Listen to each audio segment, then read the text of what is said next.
Salam değerli izleyiciler, her birinizin sabahınız xeyir, her birinizi hoş gördük.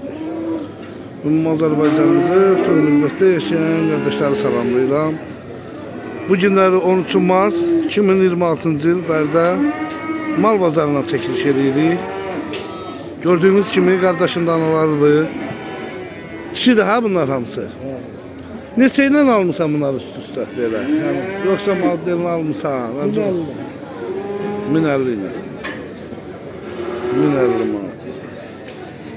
Damaqlı üçün almışsan da yəqin ki, yoxsa oradan.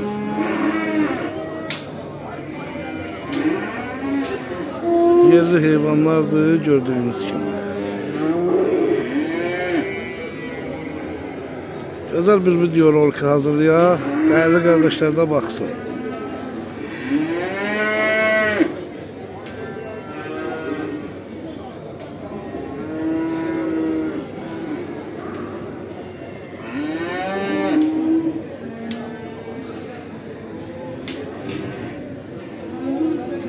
Allah hayır versin.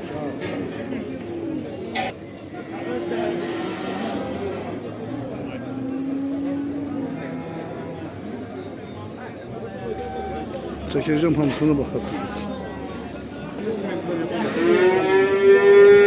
Neçəyle verdin qaqam bu angusları?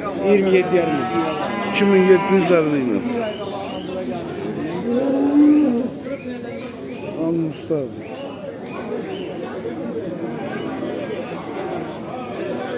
Çekeceğim olanlar.